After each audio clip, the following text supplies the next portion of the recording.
good morning and welcome to Doppler'S Gear Garage. Hope you're having an awesome Saturday, wherever it is that you are in the world. As a matter of fact, do me a favor, hop down in the chat and let me know where it is that you are in the world and what you've got going on this weekend.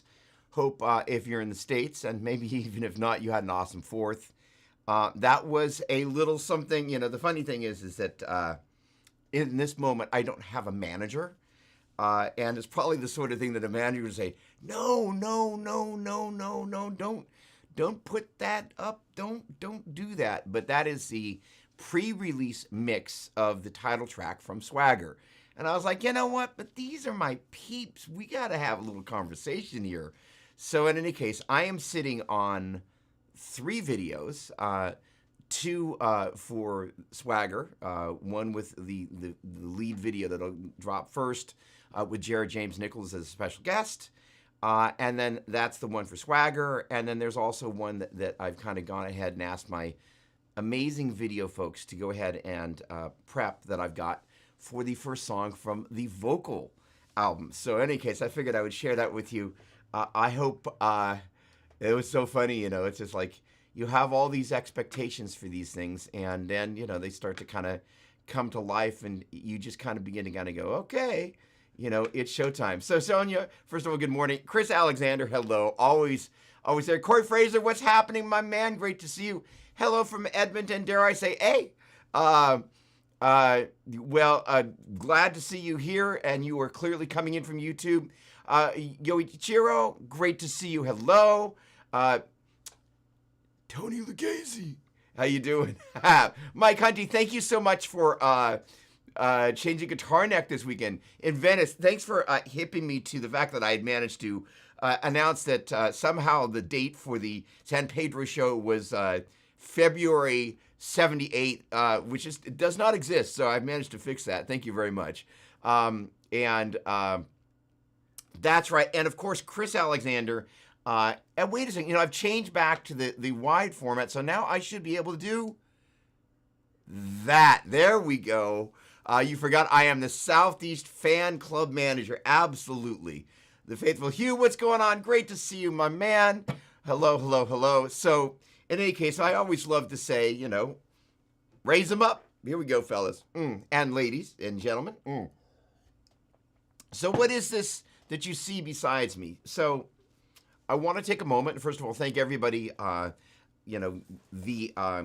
post that I put up, Paul Richard, good morning, my friend. Last night about the shows coming up. It sometimes feels like you're walking the plank about to jump into the ocean that's either of opportunity or shark-infested waters that you hope you make it to shore. So the overwhelmingly positive response was greatly appreciated and heartfelt. And it was neat to see so many people that I've known for so long in so many different ways and areas and situations just kind of hop in and cheer it on. So I really appreciate that. Yesterday, I had an older friend. I finally was pushed by Ms. Doppler to open this box that I didn't know had been here. So my buddy Troy Ripson, when I did the first album, the Ground Zero Doppler Effect album, Troy was working at a radio station called KOFX, and they relentlessly spun that album, and they were a instrumental part in that album charting, not just as it broke, but also over a period of weeks, actually technically months, on all the charts, the radio charts, with the exception of Billboard. But the thing is that was a big deal. He was an instrumental part of that. And so what you're seeing here is that right there is a painting that he did for me called The Pink Sky. So he had seen one of the videos from the Texas shows where I did the song The Pink Sky, which of course is going to be on the new album. And so he painted that for me, but he also kind of went a step further. There's a second one in there, but I don't want to have any disasters going on here. He painted 2 pick guards with different, because as you look at Flying V's, they have different spacing depending on where the studs are. And so there's a second one that's buried in there, but I'm also using that to leverage this guy to make sure that this does not have any accidents. But I was just so touched. And it was one of those few moments where I had very few words to express the depth of feeling because there's a lot of history that goes into doing what it is that I'm doing. So, in any case, with that said, I'm going to launch into a great question that my dear friend and my Southeast fan club manager sent through as always. How do you know when it's time to sell or trade gear? What a great question. So I'm going to put on my politician's hat for just a moment. I'm gonna run with that. So one of the things that you're hearing right here.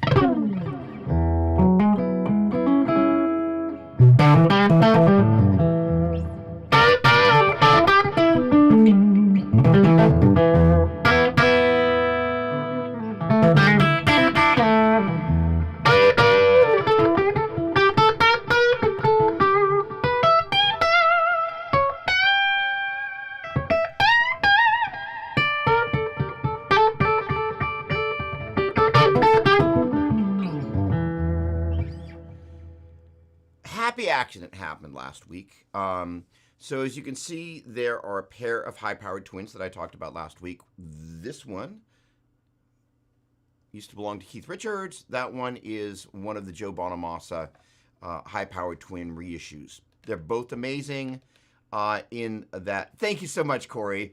Woohoo! Well, gosh darn it, thank you so much. What a cute photo, by the way. And thank you, Hugh. So happy accident. I don't necessarily, I don't think of things as classically accidents because I don't think anything really good, bad, or in between really happens without some other thing at play, but without going all kind of, So I was just kind of like, well, I don't know, what if I tried tone matching those? And I don't remember if I was doing this last week or not. I think I was, but this is the tone match.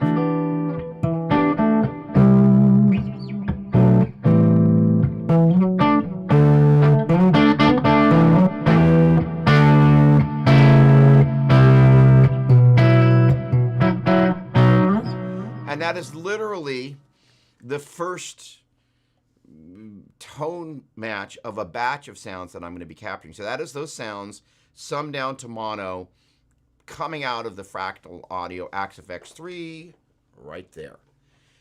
So kind of through a series of things, I'm going to be creating a range of sounds. I don't know why I held up three fingers, but a body of IRs. I can't talk about the nuance of that, but I will be partnering with this amazing company doing that. And then that in turn is going to support the library of tone matches of the rather crazy collection of gear here that actually you can't really see, but there are some really cool things. My buddy Kalen, that Bogner, that's on loan from my buddy Kalen, and I am super excited to have that back in the fold. There's another amp that is over there that's a Wizard that is on loan from Neil Sean's Guitar Tech. And so I am going to need to ask for permission, but the idea is to blend the Bogner and that together. That Wizard is just crazy. And I've got a 412 that is loaded with Celestian Blackback. So one of the things that I accidentally discovered just by doing some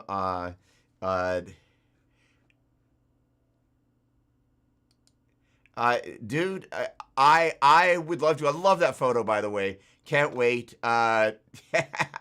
So sooner than later, hopefully, I'm going to be playing a lot of places. Thank you. So the idea that happened again, kind of by an accident. Thanks, you. Was the idea of being able to take two amps that normally I would do what I call one pass double track. And Chris, I'm going to get your question about selling it and trading gear, because right now any of the kind of the core amps and cabinets that are here, they're definitely not going out the door. Sonia, it's like waving red in front of a bull in Spain. Just kind of like, oh, I cannot wait. Just like, in any case, love that and appreciate it. Thank you. I am, yes. So, Focus Fox. What happened was, one of the things you want to do as you're recording in the studio is always check for phase coherency. And so what I did was I just summed the 2 amps that were panned left and right to mono. I think I probably talked about this last week. And I was like, wow, it was just that perfect. And I'm like, okay, I get it. I'm going to double track that. Because sometimes in a track, you want a little disparity between the left sound and the right sound. So sometimes you might use a Strat on one side and a Tele on the other. Or maybe, I don't know, like an SG and a Gretsch, so on and so forth. Good morning, Phil. So in so doing, I just kind of summed them a mono and I went, oh, this is it. I immediately knew the path and I was going to pan them left and right and double track it and really try and get it as airtight as I possibly could. And, as I probably mentioned last week, so sorry for the repeat, I've been spending some time with Kirk Hammett's guitar tech. And one of the things, virtually that is, and one of the things he was talking about is like the Metallica sound is actually always a pairing of amplifiers. And I kind of really, when I have a chance to be around somebody like that, I'm always looking for pearls of wisdom, because if you look at Kirk's gear and the history of Metallica, they know a thing or two about tone and guitar presentation. So I've kind of went, okay, this is going to be probably one of the main things that I'm going to do is marry different pieces of gear together to create a singular tone that you couldn't get out of just the one. And that library of sounds is going to be available on the Fractal Audio, if you will, form factor, both for the FM9 and the Axe effects. The IR library is going to have to come out first. That will come out in 2024. And then these sounds will be available about the same time. One of the other things, David Ritchie, good morning to you. Mike Rand, I was thinking about you this week. Always a pleasure, my friend. But one of the things that will happen around the release of both Swagger and the vocal album is the backing tracks will be available for whoever might want them, as well as the tones. That's one of the big missions that I wanted to do. Is like if people wanted to have at it, they could do it. And chances are, if I don't have a manager before then and really lose my mind, I'll actually make them available as kind of mix minus one of both melodies and leads and rhythm, so you can get in and kind of get a chance to work on your rhythm guitars. Stephen, what's going on? Great to see you. Thank you. You have a groovy day as well. Dallas, grande iced cafe mocha, no whip, light ice. Raise them up.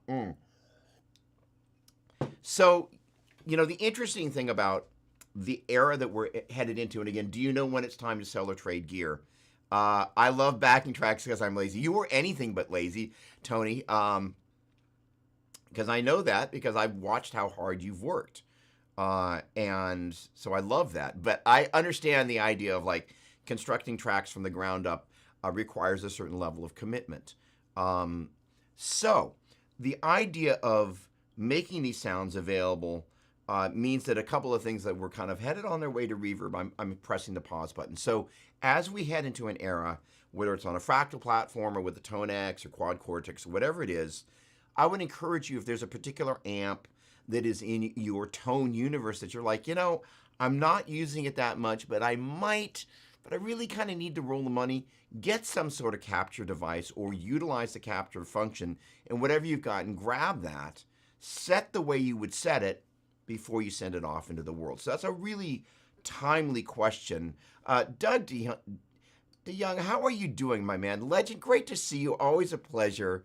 Lounge Intuition. I hope you are doing great. It's what, like 5 in the morning or something? That deserves a, let's see, I don't know, B flat.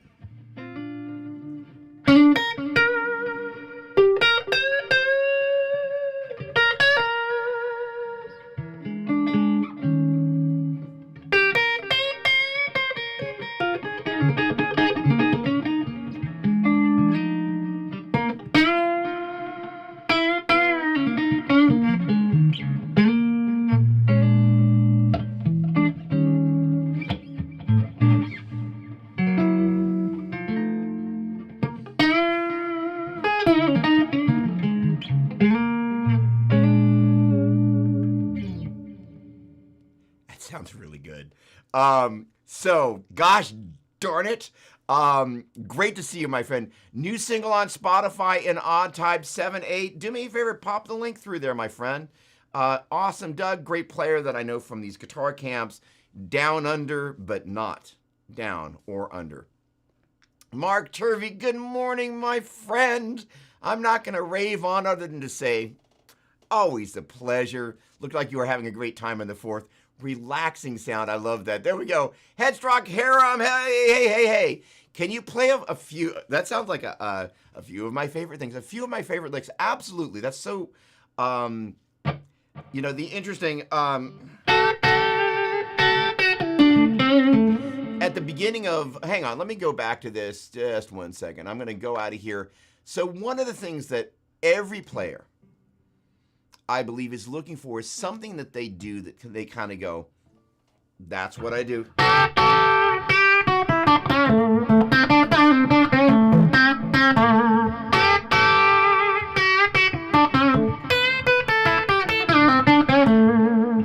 So that right there is this.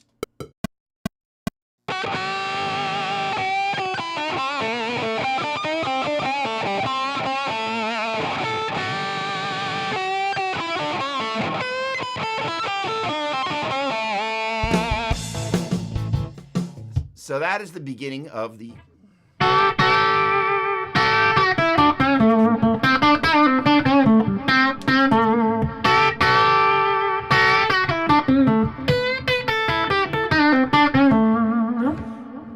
title track from Swagger, and kind of a happy accident. I will jump off screen because I don't know, I seem to be doing that pretty much every week.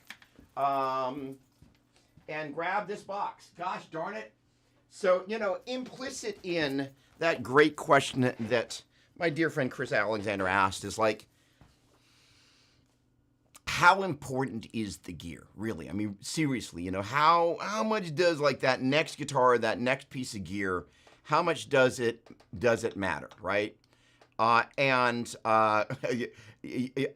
hope I'm saying it, Yoichiro, thank you so much. Eric Vaughn, great to see you. Stevie Ray Eric, is it the virtual blues or the virtual vintage heavy blues morning view? So the middle model there is the virtual Al 2 middle model.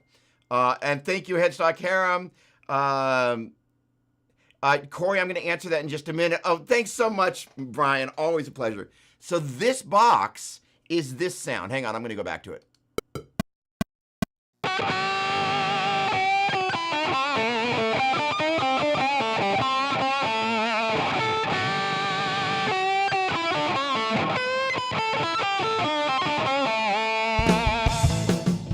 So one of the things, and I've talked about this, but I will probably talk about it again. But one of the things that the sounds that I was looking to create as I was kind of cataloging a range of sounds that I wanted to present was somehow making the guitar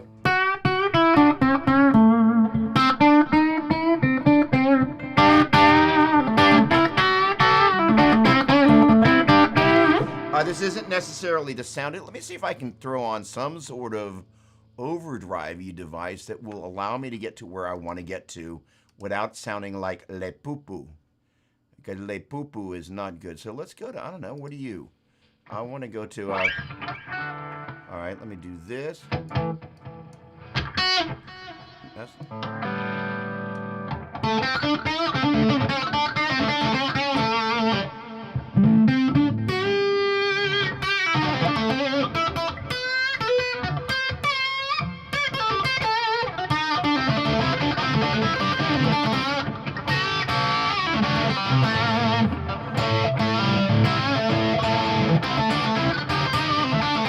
Not quite there, but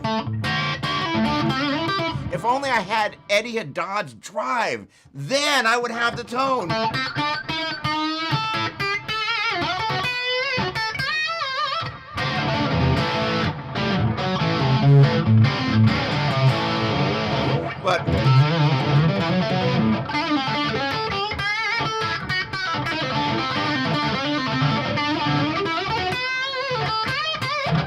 But this kind of slidey kind of deal, and again, it's not quite the right.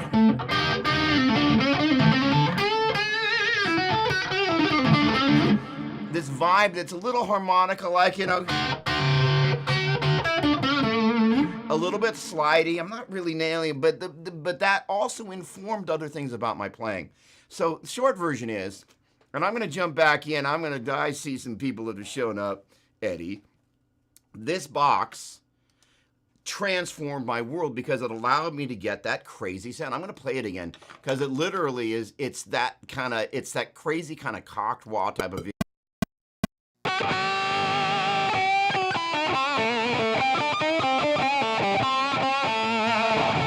I mean, and so the funny thing is, I found this on Reverb.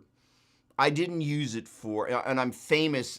Chris, again, your question was, how do you know when it's time to trade or sell gear? And the answer to that is, if you plug it in, you kind of run it through, and you kind of go, you know what, this is not going to have a place. Let it go. This is a box that, like many of the boxes here, sat around for 2 or so years. Don't tell the wife. But then when I was working on the pre-production of all this stuff, I was like, let me reach for this. This is a prototype. It's literally got a sticker on it of a pedal that Dunlop never came out. It's basically kind of a settable fixed wah, and it's that sound. And the great thing is that I saw the question come in about the platform for capture. I will absolutely be capturing this inside one of the sounds that's going to be inside this fractal thing going on here. And it enabled me to harness one of the things that, for me, again, we're talking about one of the essential things is finding some way of capturing the essence of who you are. So again, the question that I went on a slight kind of extended kind of dissertation on is kind of like favorite licks. There are things that are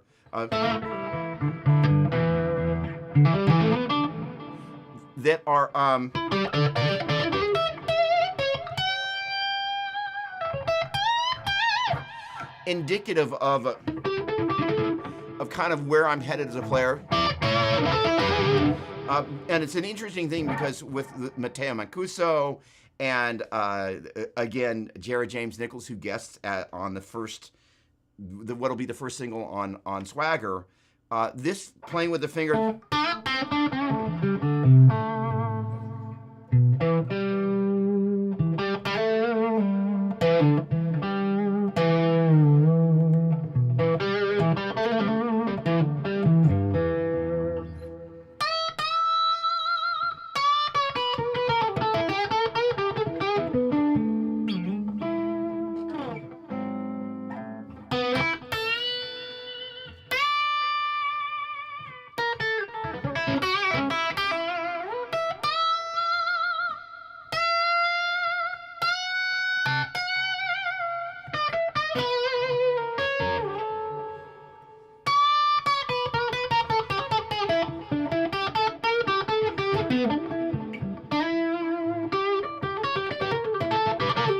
Your question.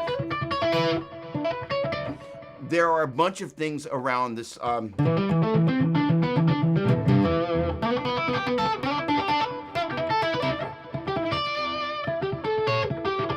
These string skipping and dyadic things that I'm doing that are going to be integral of kind of creating a stylistic framework from which I work.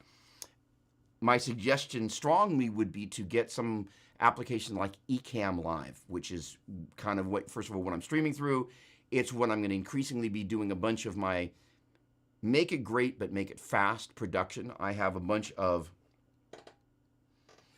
high-end cameras, and I have a bunch of extremely expensive capture cards, one of which is hiding up here underneath some other piece of gear that I can't see, and they're like $300 a piece, but it enables you to capture super high data rate and allow you to shoot for a period of time in case you don't get it in the first take.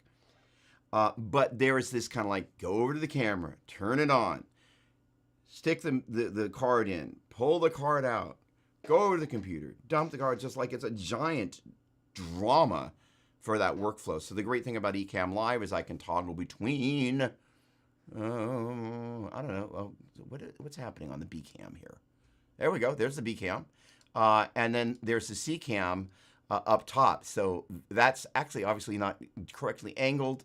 But one of the neat things about all of this is, hang on, let me get into my handy dandy adjuster here, because Ecamm is just such an amazing vehicle for me. So I can then get in and go, it's a little, there we go, let's brighten it up a little bit. And let's bring the gamma down a little bit. And we got a LUT there, so let's kind of, if we want to make it all groovy with our crazy LUT, and we can also change the tint a little bit if we want to, change the temperature. Literally, I'm doing all of that in real time. And all of a sudden, we're still a little pinky winky, So the point being is that, don't you love that pinky winky, like, of all, it's like, really?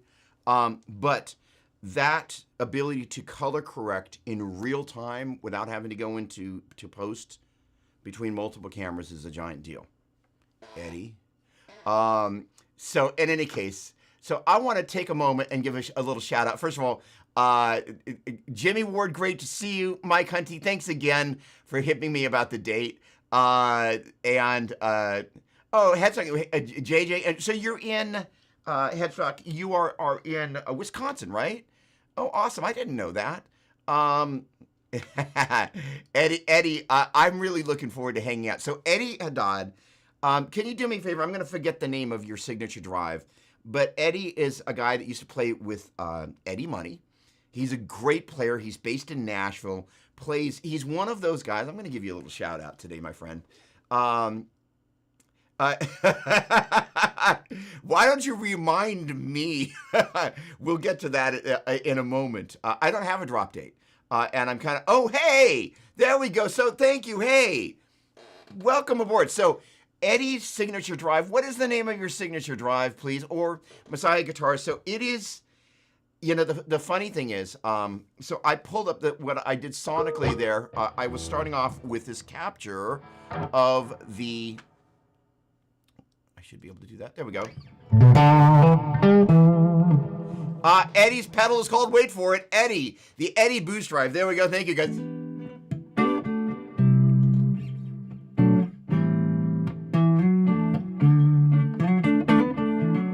And I'm using my, you're hearing some direct signal, but you're also hearing some of the sound of my shotgun mic, which is kind of right up there. That's kind of how I capture my audio here. So it's not quite as pristine as I'm hearing it. But the thing is that this is basically the sound of those two high-powered twins captured, but some to mono. And finding the right drive for it, this is, come on, there you go. Yeah, don't be shy.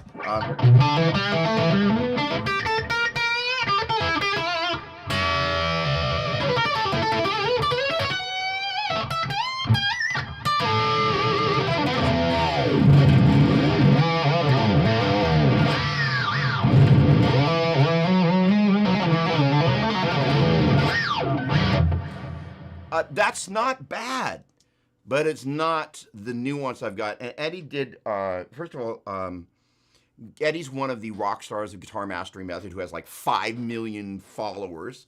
And I tuned into one of his live streams, and he was playing through, on the pentatonic live stream, he was playing through this pedal, talking a little bit about it. And then I caught a live stream that he did the other day. And I think it's up on Eddie's Facebook, where he's playing through like 15 different presets that he dialed in on this pedal. I was like, I gotta have one of those. So I just very casual, like, hey, Eddie, sounds great. And he was like, dude. So I'm always famous for like saying too much, but Eddie and I had a little convo the other day, and we're going to kind of work a little something. Actually, I'm just going to go there and say it. My hope is, what we're going to do is, I've been kind of waiting to find the right opportunity to kind of do these kind of little hangs with other guitar players. So I'm hoping what we're going to do is we're going to do a video where we play through the pedal. He's going to be in Nashville. I'm going to be here. And we're going to do a recorded song. And then we're going to play through some of the range of sounds that it does. And the thing I love about this pedal, Eddie was playing through a model of a deluxe reverb in his Kemper. And literally every tone he dialed up, I was like, first of all, he's a great, ridiculously great player. What I started to say before was he's one of those guys that you can tell learned a million songs, but doesn't sound like a guy that is just regurgitating the million songs that he learned. He actually is a guy that's like, okay, now that I know what that is, let me kind of become my own player, which doesn't always happen. And there's no shame in, like, hey, you know what? All I want to do is play other people's songs. That's awesome. If that floats your boat, flip an A, do it. And do it as close as you can, if that's your desire, to the original recording. But the other thing that's neat is that one of the things I think we're all looking for really is, how do we get originality? And the sound, when we plug into something, one of the things that I'm really, really missional about is like, well, what happens when I turn off all this little bit of business? So there's this, and then there's this, right?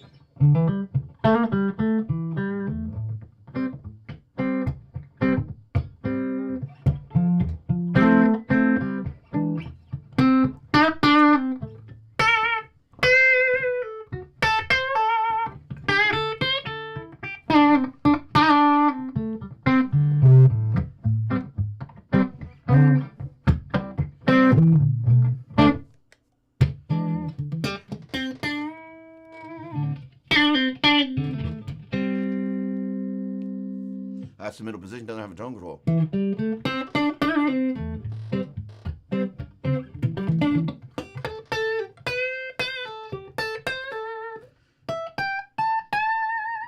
How do you make something happen when there ain't none of this business on there?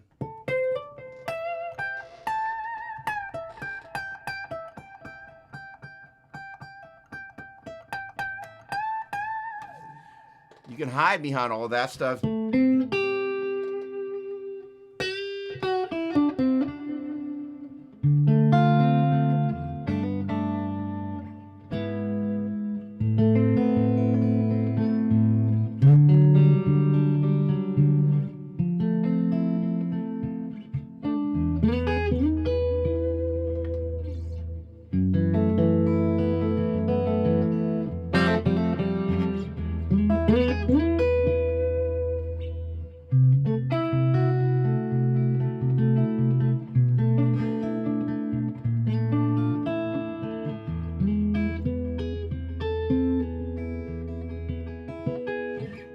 It's easy when there's a bunch of ambience on there to kind of make something happen. When there's none of that stuff on there,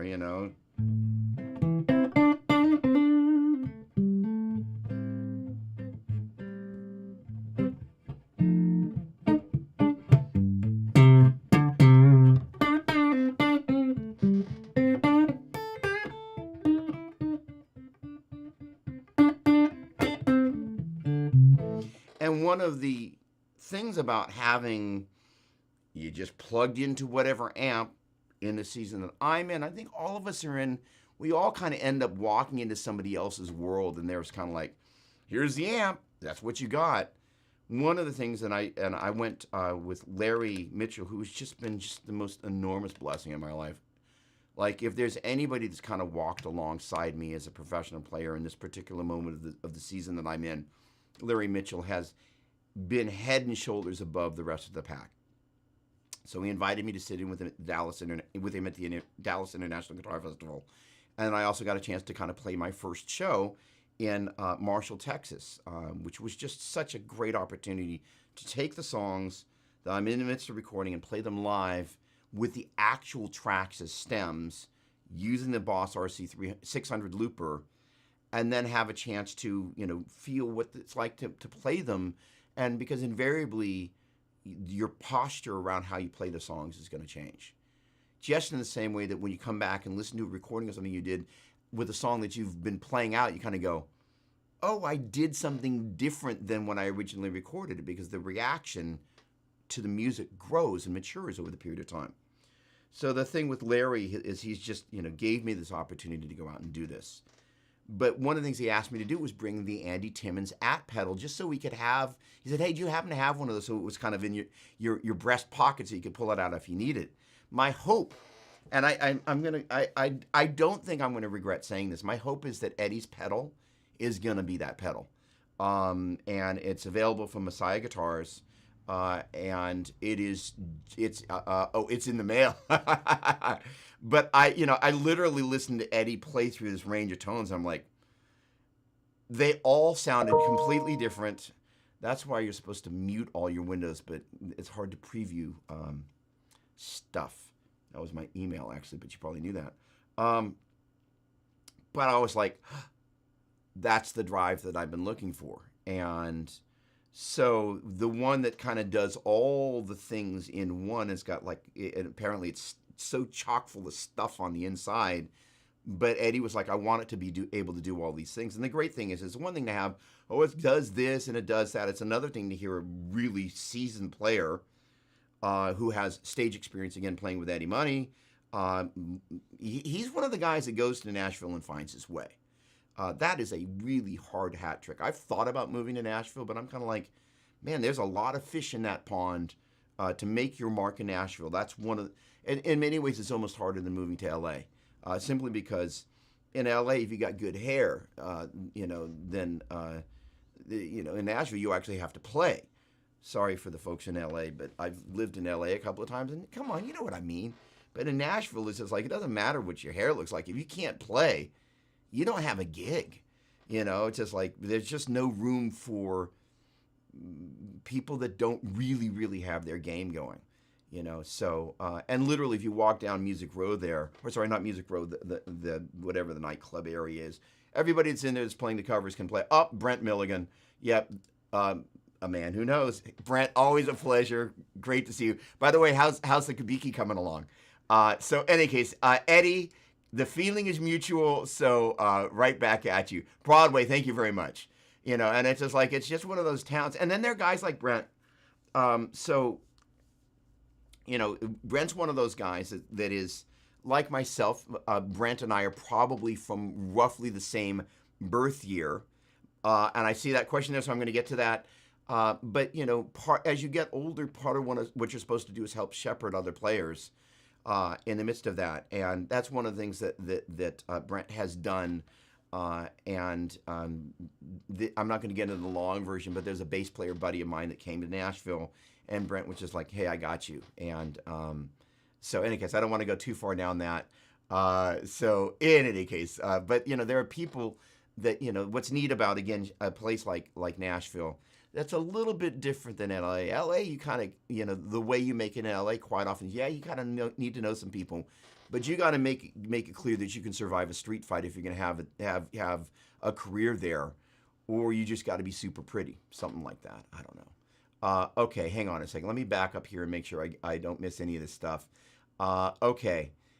Brian, so to answer the question, okay, hang on. No, I'm not quite far enough up. Let's see here. Okay. Wife says the hair looks good in the video. Awesome. Thank you.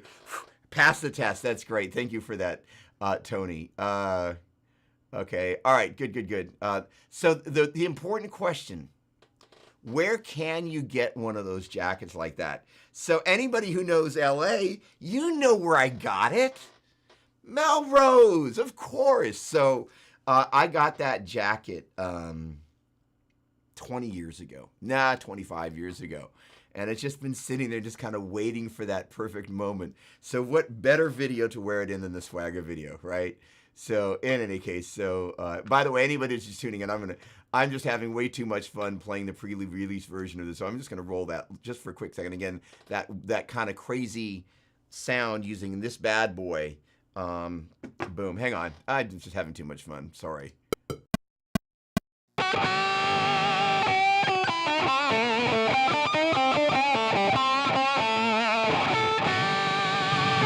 All right, there you have it. Now, before I forget, there we go. So I got some shows coming up. Let's see. I can actually read these on the screen. This is kind of cool.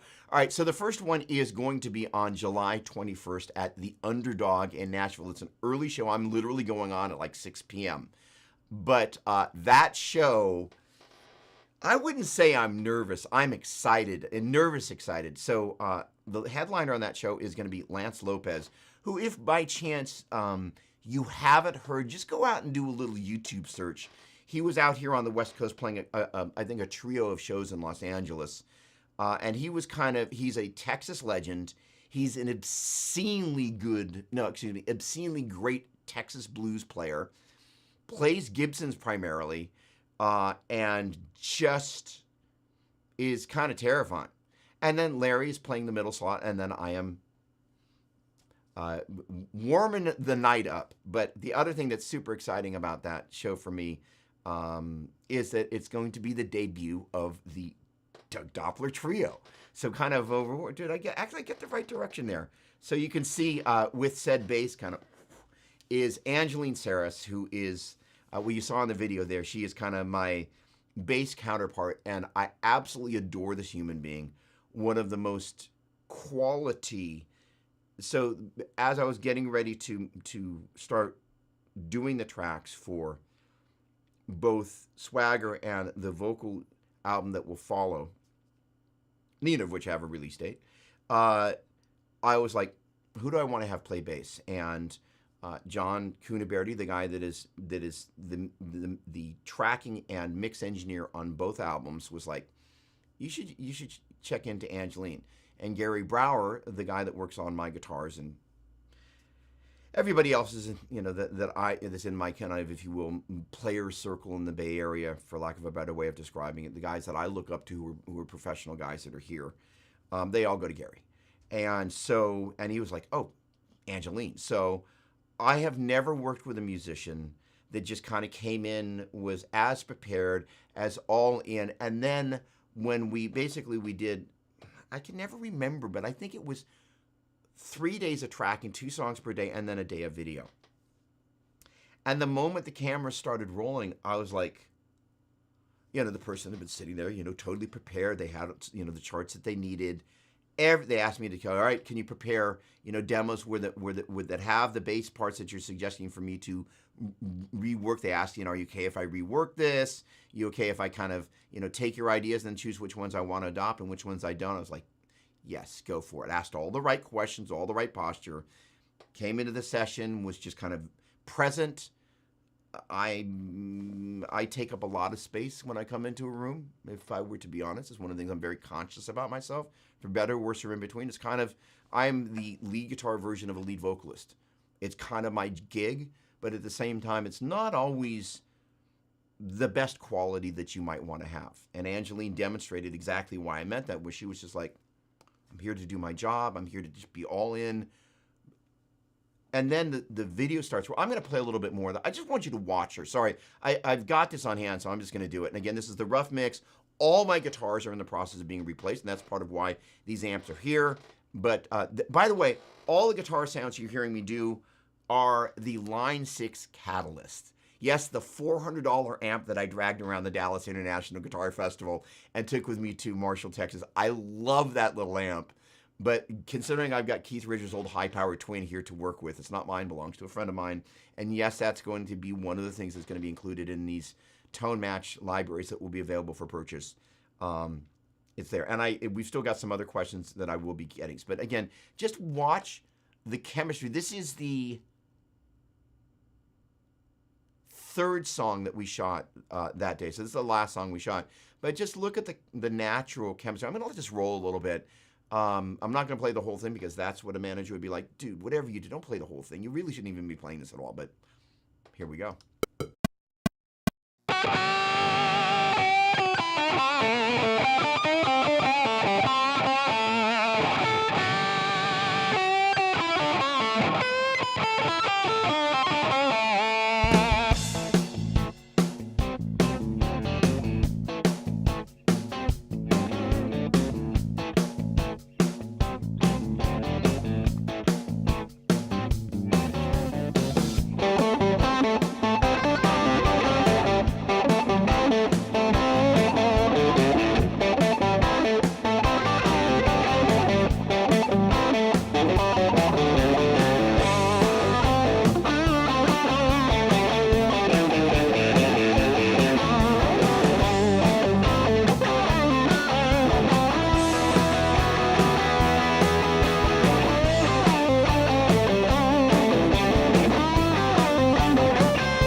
And I mean, the amazing thing, if you watch her, just like the sessions, she's watching her parts, and you know, everybody here in theory knows we're playing the tracks that we just recorded, you know, in the preceding sessions.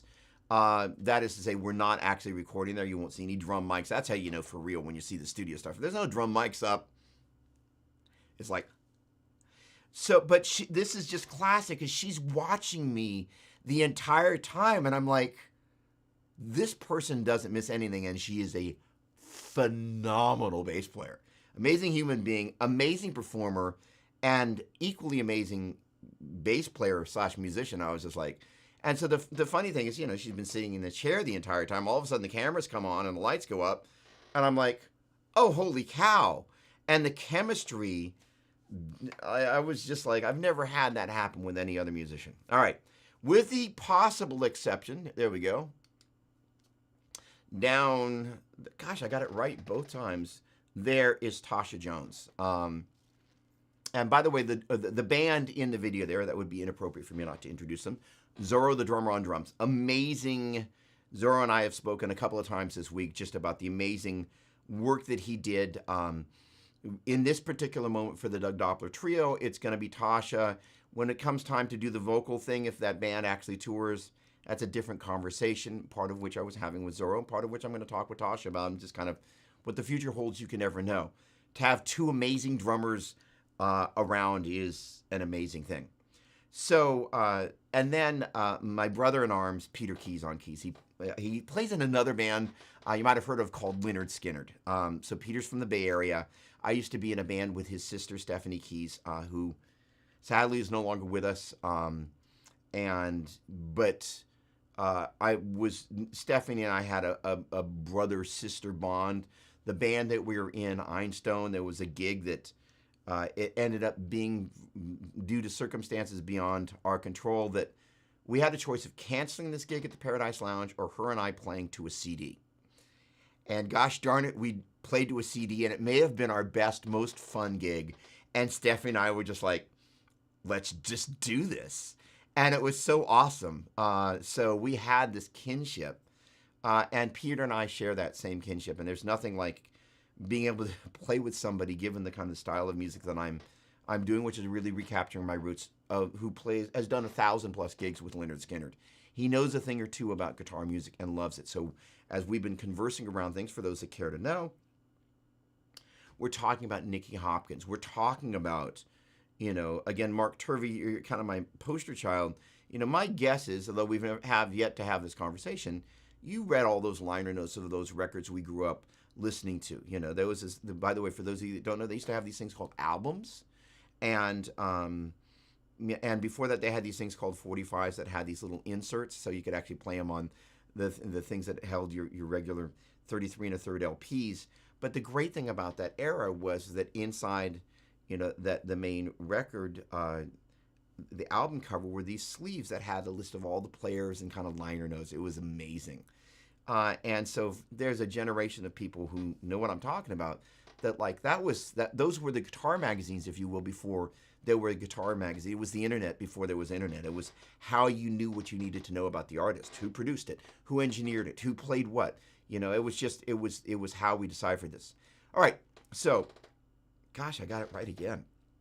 So down there in the lower right-hand corner is Tasha Jones. So I got invited to play at a jam in Los Angeles around the NAMM show. And it's one of those things that every so often you go into a night or a situation, and I just was like, just felt in my spirit something really big is going to happen. And so I'm there, and this is, by the way, it was Ronnie Lee's jam. It was awesome. But Tasha comes up to jam with Ronnie and some other players, and Thomas Beluga and I, you know, we did dual guitars on a Led Zeppelin song. It was really cool. We had a great time connecting. I'd never met him before, but it's kind of one of those things about kind of musicians, is they kind of know how to hang out. And from the first moment, we kind of looked over like, oh, we're going to be guitar buddies. And so the moment Tasha sat down in the kit and launched into the first snare drum hit, and then she started doing this little Stuart Copeland thing, he and I looked at each other and just looked back at the stage, and we were like, she's great. So then we did, and so these things don't happen by accident. So the song that I did with Ronnie, or one of them, was All Right Now, and Tasha was playing drums. And literally from the first downbeat, it was just on. Listened to every note that I played, was just in the same way that you could actually watch the Angeline, which is like, Tasha was just on it. I was just like, who is this person? So we hung out for like an hour after at the end of the night. I was just like, okay, this person. So we're finally getting a chance to go out and play. And so technically we haven't played together yet. So we got 2 full days of rehearsal the week after this next one. And I am so excited because in no way slighting the studio band, but that was a studio environment, right? It's different than going out and playing live and opening things up and not paying attention to the click and all the things that you need to be paying attention to.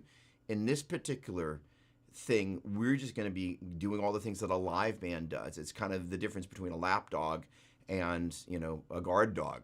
This band's going to be more like a guard dog. Not that the studio band is classically a lap dog, but you have to be a little bit more well-behaved in the studio just because there's so little time, so little room for redos. You just kind of got to get it right.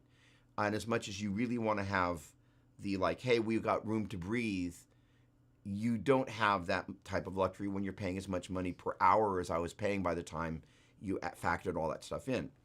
But the amazing thing is I have amazing chemistry, and I had this crazy idea 2 years ago. I was like, and I don't want it to be Robert Palmer thing. I was like, I want an all-female band, and I can't tell you why I did, but it was and I really tried to manufacture that, and it just did not happen. And lo and behold, there they are. And this band, one of the most important things for me, just for pits and giggles, and I am talking about me, sorry,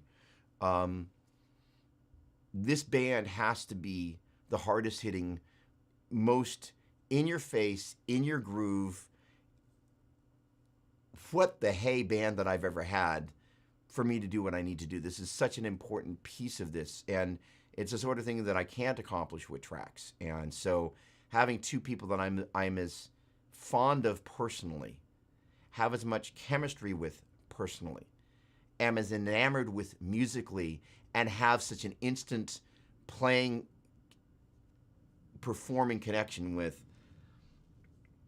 And the great thing is I actually believe with all my heart that it's going to be better than I'm expecting it to be, which is just going to be terrifying.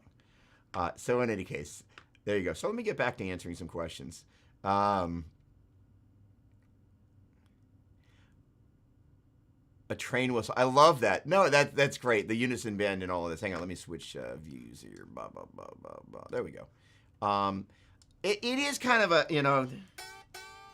it is a train whistle. It's just kind of like, and it's a harmonica thing, rah, rah, which is imitating a train whistle. You're totally right. Love that.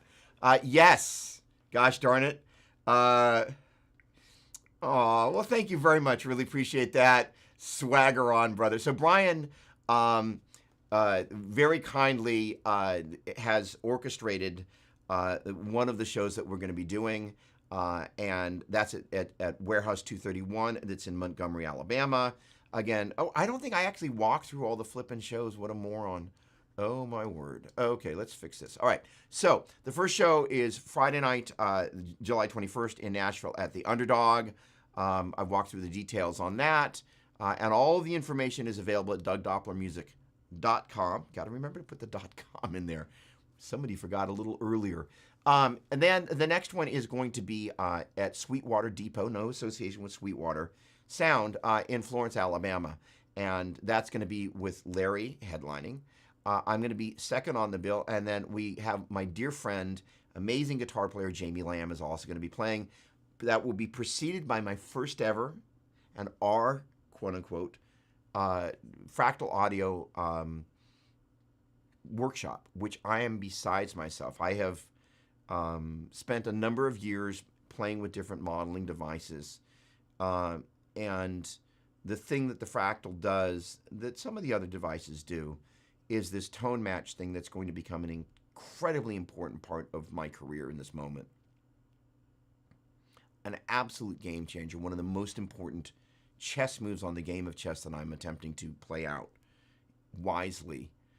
So to be able to actually have something that the Fractal is going to push out on their socials is huge. And to be able to sit there next to Larry Mitchell and Jamie, who's also got great tone and great playing. But I will admit, because Larry and I are friends, you don't really go, so Larry, which cabinets are you using and which compressor are you using? I'm going to get a chance to sit next to Larry Mitchell in a Fractal Audio workshop and just kind of go, His sound design is second to none. Every bit is good in my opinion. No way, not meaning to slight Mr. Vi's sound design. But when you think of giants of sound design, Larry and Steve are probably the first two people that come to mind, with maybe another inclusion for Adrian Ballou. I was listening to Mate Kudazai. Those of you that know that song, you'll know what album I'm talking about. So I don't even need to mention it, nor the band, because somebody will put it down in the chat. Okay. So then the next one is going to be, thanks to Brian, who is part of the team that puts this together, at Warehouse 231 in Montgomery, Alabama. That, again, is going to be a show. And then Larry and I are also doing another Fractal Audio workshop in the afternoon. And that's just going to be Larry and I playing that night. And, again, these are all going to be with a trio. And then that is going to wrap that bit up. I'm super excited about that. Venue is nuts. Nuts. Brian has been such a huge help. So is Earl. Kind of a really nice way to kind of wrap that part of the journey up. Then been trying to get a Bay Area show in that kind of that week in between the next show, but that may not happen. So you just got to roll with it. Friday, the 28th, we're going to be in Los Angeles again, back at Alva's showroom. Big shout out to my buddy Hyro. He hooked us up with his gig. Looks like we're going to be doing that as a solo deal. So we'll probably open things up and we'll get a chance to kind of capitalize on all the places where we open stuff up at the shows in the preceding week. But it's our first headlining show, and that's like in Los Angeles. I don't even quite know what to say other than like, heck yeah. So and that that's really going to give me an opportunity, because we don't have to be as considerate of the other artists, to make sure that we don't play longer than our allotted set time. This is going to allow us to open things up as we want to, maybe before we kind of get into the song, kind of do all that's one of the things we're going to work out in these rehearsals. But one of the things that I'm so excited about this band and the rehearsal time is that we're going to take these arrangements. And one of my favorite things about working with a looper is it informs me which sections of the songs I want to go, all right, we're going to loop this out, and we're going to jam here.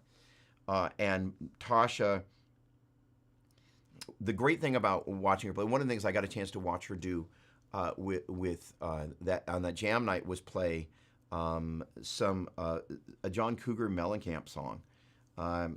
And I watched her take Kenny Aronoff's arrangement, and it's clearly evident in watching her play that she absolutely has the highest level of respect for the original tracking artist. She pulled apart all the parts and the nuances of his drum part and played them verbatim. And then every so often added just a little bit of Tasha. But I was just like, oh, but when it came time to just unleash being Tasha, she's just a monster. She is just unreal. So, in any case, all right. Brian, again, thank you so much. Really, just so grateful.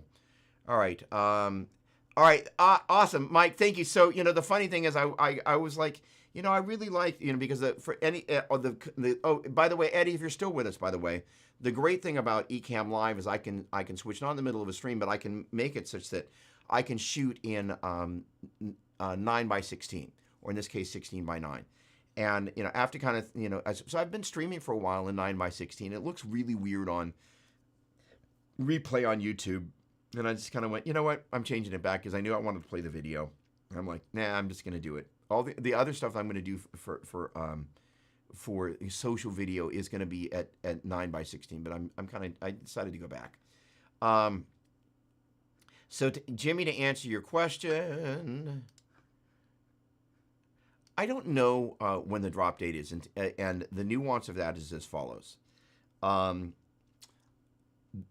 Again, with the production thing that's happening here, and again, oh, that's funny. I can do this. Hang on. Let me go over to C-cam.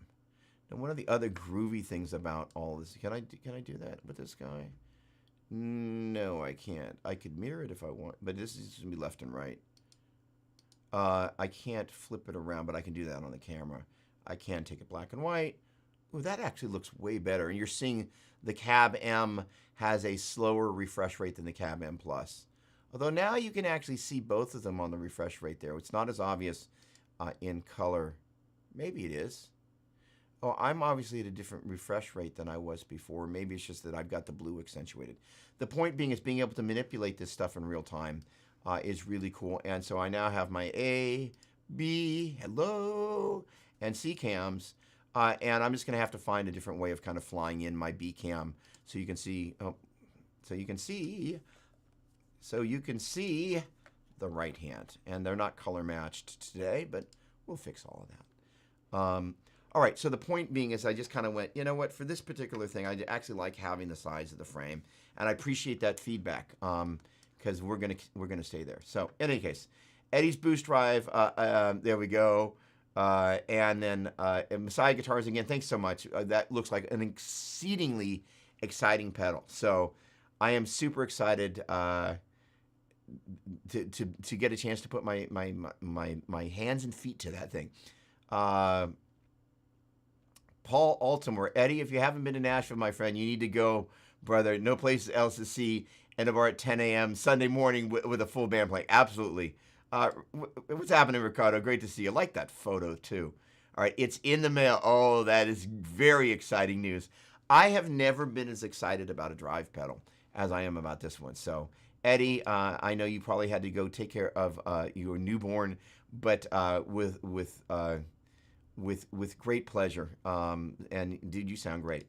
I've been hiding for years, so that I must have said something that's a reaction to. All right, taking off the ambience is there we go, Eddie.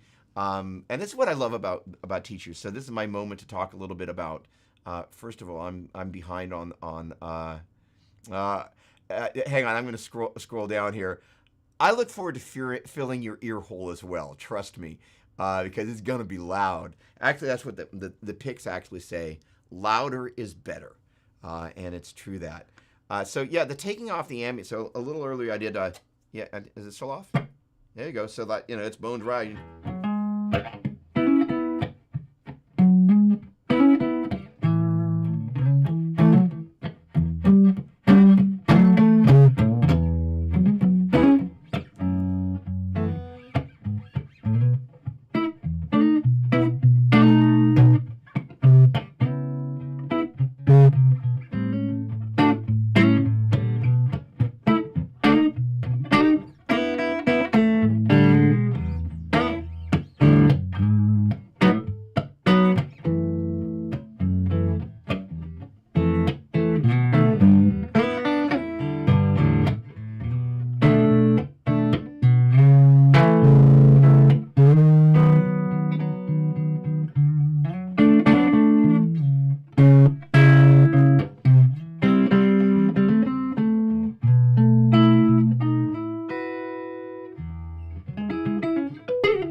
Great sound. Okay, but like there is nothing more like, oh, holy cow, I have nothing on besides just the amp. And how do you make it sound like?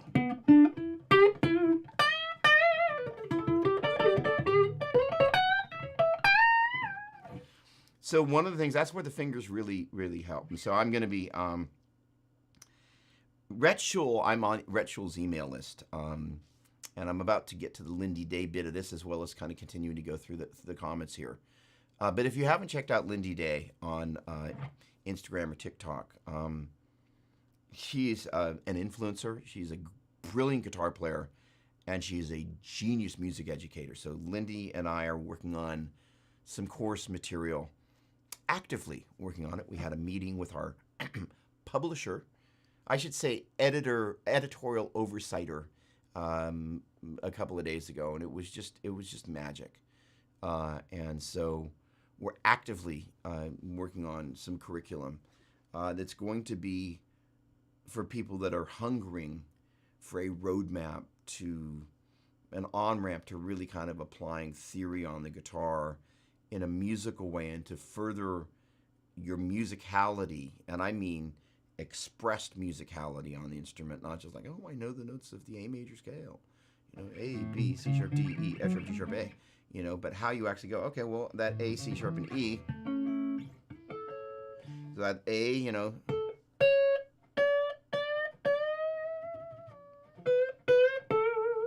how that A, that C sharp, can enable you to literally, I just went, I don't know, let me find an A, C sharp, and an E.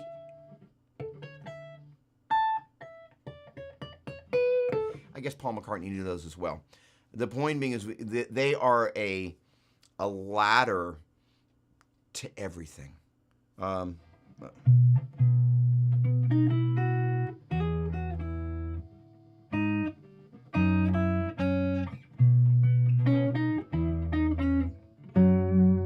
So you kind of begin to go, all right, and we did this a couple weeks ago. 1, 3, 4, 5. There's the 3. You can hear that's in the major 3. It's just got a sound. There's the 2. There's the 1. There's your 6, flat 7, and your 5. If you don't know that's a 6 and the flat 7 and the 5, you don't know it's the 6, flat 7, and the 5, which means you don't know it's the 6, flat 7, and 5. You don't then kind of go.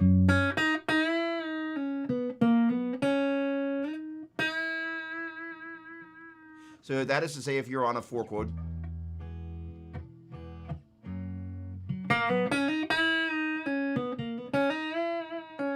so I just totally ripped off Joe Satriani's melody, but you didn't know it because I was going 4 chord.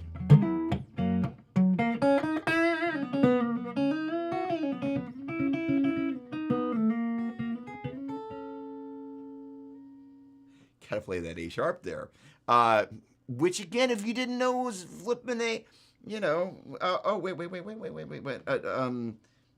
Oh right now I'm in the key of B, of course. B, C sharp, D sharp, E, F sharp, G sharp, A sharp, B. Sorry, I thought it was still in the key of A. The point being, you actually know what's going on, so you can kind of go, oh, that's what was wrong, that was what was right, and it gives you a frame of reference. What we're going to do and what we are actively doing is going, hey, you know what?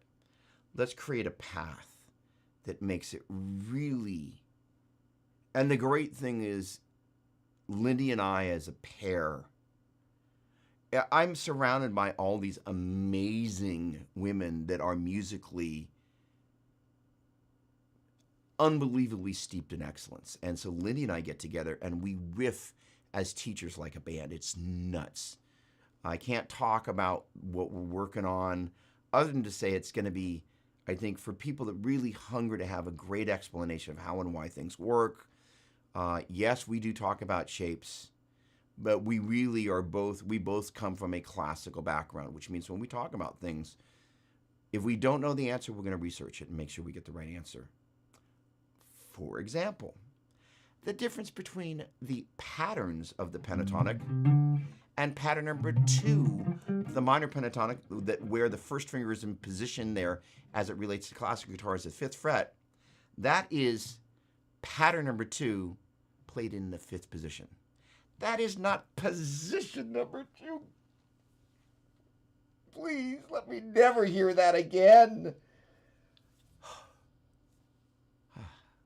So we get a chance to kind of approach some of the things that just like drive me nuts. Just like it's not position number 2, it's pattern number 2. I digress. So we get a chance to just kind of go, all right, look, and also the things that what's great is I have so many great students who are comfortable, and I'm so thankful this asking me like, this might be basic, but I need clarification, and those are the things that I actually note, I make a note of, like, you know, and that's so valuable because we go, these are the things that people get stuck on. So in any case, what is my current rig? Mike, I love that question. So my current rig, do I have the photo? There we go. Let's see, I can do this and not break anything. There we go. So that is my rig. Although you can't see it on top, unfortunately. Up above there is a Mesa Boogie JP2C John Petrucci signature. Basically, it's a Mark IIc, completely tweaked for John Petrucci. Below that is my Furman Power. Actually, I have a second one of those coming tomorrow. Actually, a fifth one of those coming tomorrow. And then that is my Power Stage 700, 350 watts per side power amp. I love it. And then there's the Axe FX3. And that rig is flippin' insane. I absolutely love it. And then you can see down in the center there is one of my two rectifier, quote unquote, standard. I have a thing for tall cabinets. So the rectifier cabinet, the standard, is actually a tall cabinet. Although you can't see, there we go. So underneath that is a Bandmaster reverb. That is what they call a drip edge. It's basically the amps that came just after the black face. They basically have black face parts, but they are kind of the first silver face. That amp is the Stevie Ray Tone. No, so that's sitting on top of a tall 212 cabinet. And then just to the right of that is an Ampeg V4 that Melissa had the misfortune of accompanying me on the journey of buying that amplifier. And it's not as loud as the high-powered twins, because the high-powered twins, basically, I can't be in the room and get them to where I want them to sit. It's like when it's that loud, the V4, actually, I can be in the room with it at volume. And I actually enjoy that a lot. I would not suggest it unless you love volume. If you love volume, it's an insatiable hunger of the best kind. And then there's an amp that's on loan that will be in the profiling, I should say the capture thing. It's a Marshall Major that belongs to my partner in crime in terms of the amp stuff. And we have a collection, including a Jose modded Marshall. One of the rarest, most sought after amp. Actually, it's my belief that the Jose modded Marshall is more valuable than the Keith Richards high-powered twin. There are more people that would give their eye teeth to get one of those, and we're going to make it available sonically the way I would set it. And I am, besides, it's a ridiculous amp. Just insane. But the Marshall Major, it's 200 watts. It's the Ritchie Blackmore amp. He used 3 stacks. There's a certain appeal to that. There's a concert of Deep Purple in Central Park.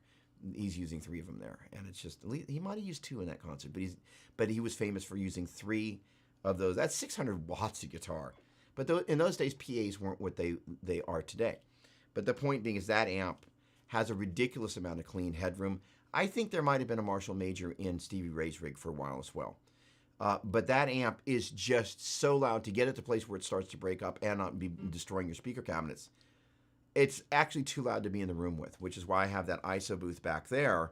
And a key part of this, and one of the things that's going to be great about these videos that I'm going to be doing on constructing these different rigs, is I'm going to talk about my approach. But one of them is, especially on these rare amplifiers, I always keep an actual cabinet as opposed to using a reactive load box. Just to, in case something goes wrong, I can in no way, shape, or form blame some other piece of technology other than me turning the amp up too loud and playing too long. So there you have that. There we go. So the interesting thing about this is, though, this particular sound, there is a song called Tear Me Down.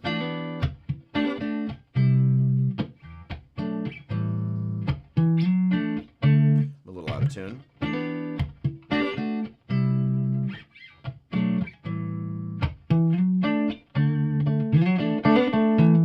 It's going to be on both the vocal and instrumental EPs albums. They're both 6 songs a piece, so they're technically kind of EP-ish. Easier to say album, sounds bigger. But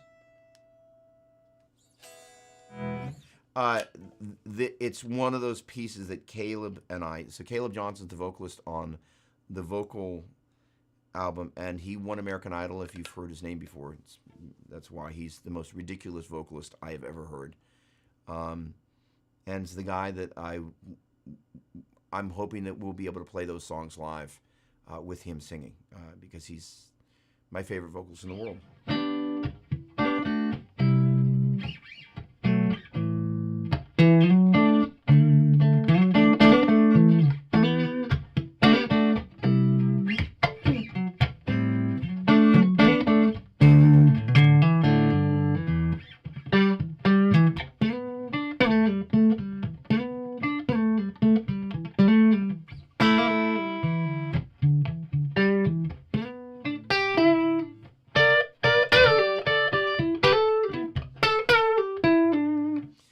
So, but that's the capture of the high-powered twins.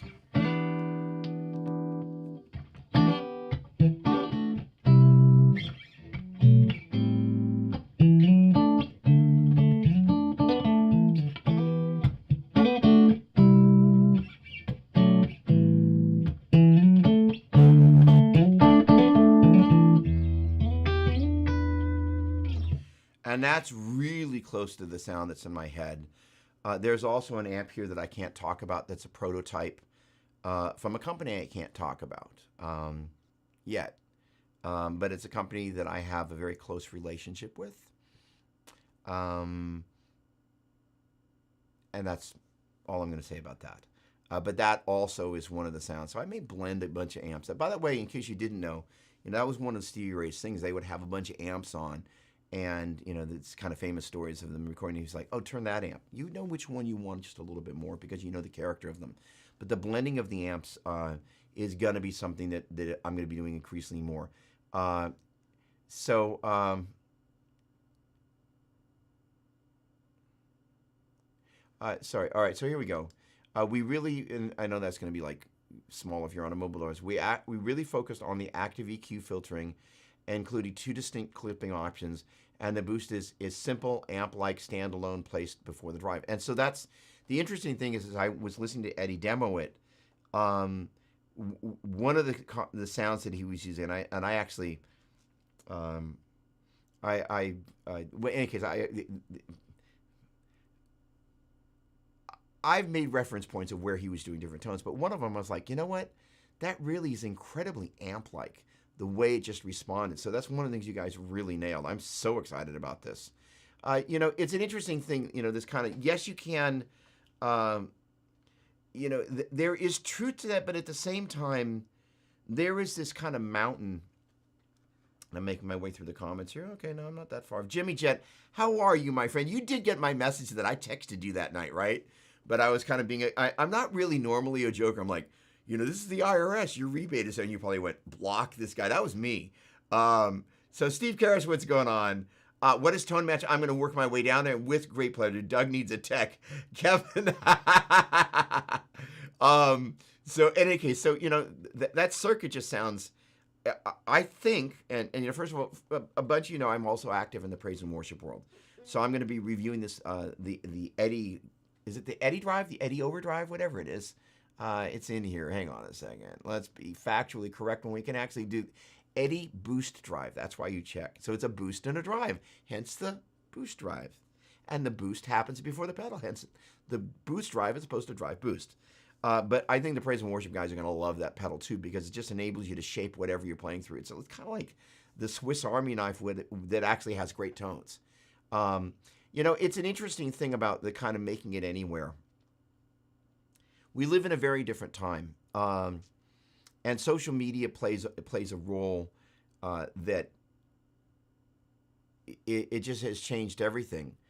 But the other part of it is what is making it actually look like, and so it's a different thing. I know my idea of making it is insanely grandiose given my age, but so in a sense, because I'm in California, even though I'm in Northern California, I'm close enough to LA that I can put the gear in the van, drive down there with the band, and we can make a lot of noise down there, and I can be home. But I have the ability to live in the Bay Area, which is safer than Los Angeles, and I can be in Los Angeles. And by the way, I didn't create actually I did create a flyer for it, but I'm not promoting it yet. But we have a gig at the Baked Potato in September, so I'm really excited about that. But we're kind of not talking about that, other than talking about it, kind of publicly. But the ability to then be able to cultivate an audience in Los Angeles, the geography helps. But at the same time, with the internet and social media, those barriers have definitely been broken down in ways that would be different. The other thing I will say about the geography is as follows. Tosh is in LA, Angeline's in the San Francisco Bay Area. So for the rehearsals, although there's expenses involved in bringing Tasha up for the rehearsals, there is a greater depth of field in terms of the musicians. So, and I'm not being disagreeable, I'm just saying kind of from my perspective, these are some of the things that I'm seeing. But as it pertains to like, hey, I'm creating my own music, I've got my own studio for social media, absolutely you can be anywhere. I actually really like the Kubiki, but another thing about Nashville is I will only be able to use on remote sessions where they don't know what I'm playing. Totally, just like, oh, you can't use that on this session. That's totally hilarious. Oh, there we go. Eddie, I take it you must know Brent. It's a lot less cutthroat in Nashville compared to LA. Even the top tier musicians here are usually very supportive, inspiring. True, but it's kind of like I've heard about some of the kind of those elite top 40 gigs, is that you don't easily get in. And once you're in, you don't let somebody else in sub for you if you can do it. It's not like being on the session thing. You don't give up a session if you can get away with it.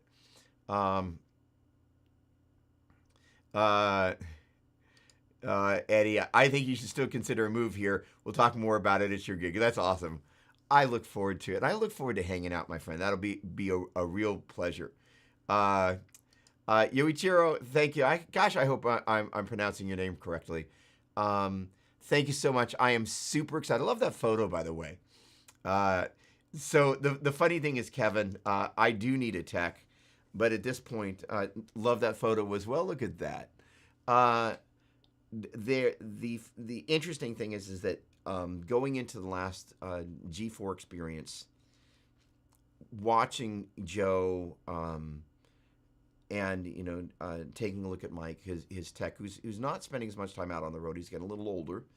So I think Joe has a new road tech. But just kind of going, well, it's kind of like before you get married, you're like, who will it be? And it's really this kind of like, and because one of the amazing things about getting to know, I wouldn't say I'm getting to know him, but getting to know Justin Crew, Kirk Hammett's guy, is you begin to realize that Justin is tuning Kirk's guitars. He is literally the guy that hands Kirk his guitar going, it's ready.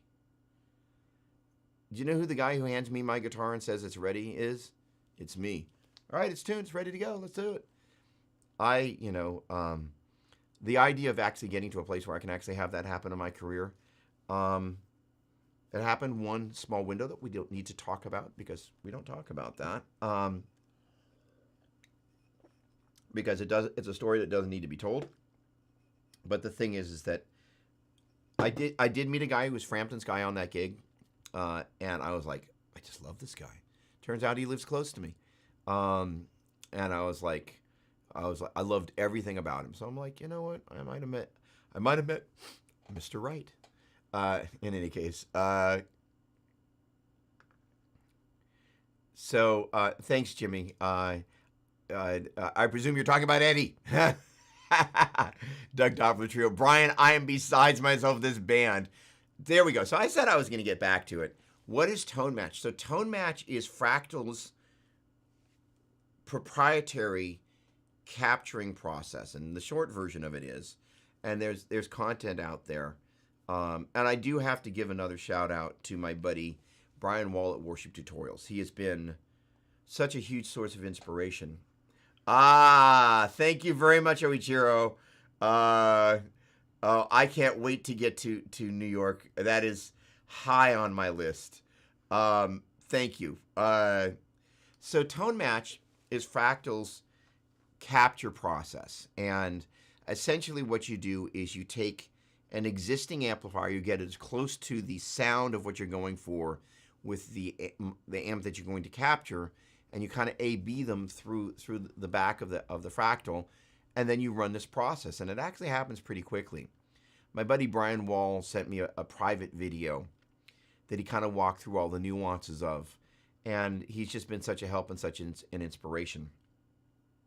For those of you that are wanting to have a career in music, or any career for that matter, Brian has a business called Worship Tutorials that he co-founded with Brian. The heck is, holy cow! I always call him by his last name, and now I'm forgetting his last name because I said Brian. But also my buddy Bradford Mitchell works with him, and so they're responsible for more Helix preset downloads than Line 6, and they're also involved in Tonex and in Fractal. So somebody asked about the other platforms too, so I'm going to kind of bundle that in here. So currently, Line 6 does not have a capture technology built into their infrastructure, which is one of the reasons the Fractal stuff is kind of becoming my jam. Is like, for me, being able to take the sounds that are the sounds of the album, and this is again kind of a convergence of things, and I'm going to get back to this vision thing in a second. Justin, as he walked me through, kind of what Kirk and the Metallica guys are doing. Those of you who don't know, Metallica has gone fractal. They've gone fractal, and they don't use Amp Live anymore. And it started on the trip that they did up to Antarctica, where they couldn't actually make any noise. So they kind of went, this stuff. It's really interesting to hear in the interview. We're potentially adding some additional things to it. So that's why it's kind of on the back burner. But if I get a chance to add the stuff I want to add to it, it's going to be the most amazing. If you're a Hammett/Kirk Hammett Metallica fanatic, it will be the best video of its sort talking about Kirk's gear that will have ever been done. Not because of me, but because of the depth of field we get in talking with Justin. And some of the other stuff I'm collecting that I can't talk about. So the thing is that once you reach a certain size of venue, John Petrucci accepted, most of the bands are going all fractal simply because having an amp, other than to create some noise on the stage, starts to become less and less effective. And they, just talks about the fact that the speaker paper is different in different days, different humidity affects the way it sounds different. An amp was working great one night, and maybe you're on a bumpy road, and you obviously test these things, but every so often stuff just goes wrong. And you always, in theory, should have a hot swappable backup. But I'm buddies with John Zacco, who is one of the techs for Def Leppard. And so I got a chance to go to the last stadium show that they did, and he took me up onto the side of the stage, and I got a chance to see Phil Collins' rig, and fractal. There's a hot swappable backup that's ready to go. I will admit I did hear Mick Mars tech just do a little teching of the stage sound that Mick had, and I was like, it was flipping thunderously awesome. I was like, wow, what a sound! It was like. So there's a reason you do that, but at the same time, Motley Crue is bazillionaires. I'm not. And the idea of going all fractal at kind of a certain point, there's just all sorts of reasons that you do that. And at that point, I will probably go back to, although I probably won't use the Boogie Halfback cabinet simply because they are so heavy. If I had my first choice, it would be those cabinets loaded with the Celestion Full Range Live Response speakers, which is Celestion's modeling-centric speakers. But there's a company called Dragoon that I worked with in Italy that I may end up using their cabinets that are light, and then going with a wall of those cabinets or something like that, loaded with the again the Full Range Live Response speakers, so I can get some stage volume. But ultimately, if I'm able to have the sort of success that I would love to have, it means that I'm going to be going to in-ear monitors. It means that I will just be using the fractal. At some point, it will be a necessity for the sort of things that I want to do. That is a long ways off, and there is nothing in a small to mid-sized venue like the sound of Mesa Boogie amps filling the room. Those cabinets are just, I would say those tall recto cabinets, they're just flippin' brutal. By the way, if anybody is watching this that's in Nashville, my guy at Boogie has been out on vacation. They come back this Monday. If anybody knows of a tall recto cabinet that I can borrow for that trio of shows and return when we come back to Nashville on Monday the 24th, that would be great. Tall, traditional recto cabinet. That would be huge. I've got a backup one, and I'm hoping that the Boogie folks can provide one, but I kind of need one of those for that run of shows if at all possible. Okay, back to the focus thing. So there's Tone X, which is one of the capture things. Fractal, obviously. There is also the Kemper. Quite often, I'm just going to say this as nicely as I can. Companies that I want to work with are companies that I want to work with because I went by their booth at NAMM and I had a positive experience. I kind of have gone by the Kemper booth a couple of times and they just kind of couldn't care less that I was there. And I was like, cool, have at it. I'm just like, it's just... Here's the thing is that I realized a long time ago, I'm not in the music business, I'm in the relationship business. I don't want to work with anybody that I don't have a relationship with, that doesn't value relationship. That if it's all about the Benjamins, I'm kind of like, that's cool. And the Kemper stuff is really good. It's not anywhere better than the Fractal stuff, and in my opinion, the Fractal's effects, I don't want to kick sand on anybody, but there's certainly, I could easily say, nobody's effects sound better. And I will go so far as to say, between John Petrucci, Steve Vai, and Joe Satriani, kings of tone, kings of the guitar business, they're all using Fractal audio, each of the three of them for the effects. That says a lot. Okay. Did I rant enough? Thanks again, Brian. There we go. Jimmy Jet. Awesome, Mike. Really appreciate it. It's going to be so much fun. Tom at Tone Messiah Guitars came up with a name. I couldn't think any more clever. No, it is very clever.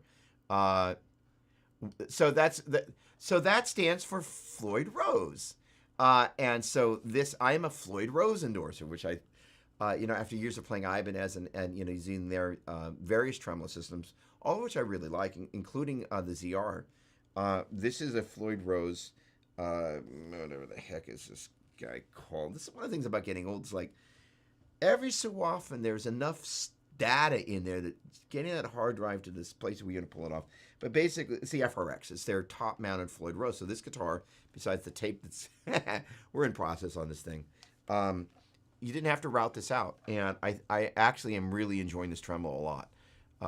So in any case, all right. So that's what it stands for, the baked potato. I am stoked. Yeah, there we go.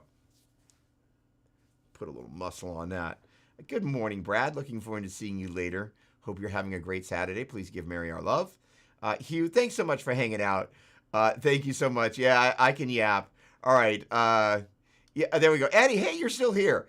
Hey, of course. And dude, totally there's gatekeeping. That doesn't mean that they're douchebagging. It's just like, hey, you gotta watch over that gig. That's your bread and butter. That's how you can afford to go out and do stuff like I'm doing. Like, hey, I'm putting out an album. I got to go out and do this. It's the equivalent.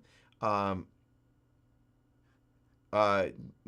on a second. It's gonna be small. Let me pull that back up. There is a little gatekeeping on the top gigs, and understandably so. But I've never seen anyone actively work against a fellow musician like I've seen in LA. The funny thing is, it's an interesting thing because in the Bay Area, I came up. Delana from, and I think you mentioned you were using a third power was one of your go-to sounds. Delana, I knew when Delana played in Vane. Ridiculously, obscenely great guitar player. Unbelievable tone. And I just remember meeting them on the gig and just kind of going, this is cool. And there were bands, not that they were one of them that I played with on the scene, that they were famous at times for unplugging people's stuff, as the band was getting ready to come on. I never had that happen because I was nice to people. But, if you're a douchebag, people are going to douchebag you. That's all I can say.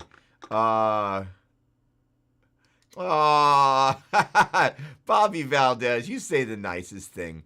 I go to the gym about 4 days a week. Me and those 15-pound weights, my friend. It's like, So it's pretty funny. There are these people that like, they're pulling the 75-pound barbells off, and there I'm like with my 15-pounders. But I'm having a good time. Thanks for saying so. I really appreciate it.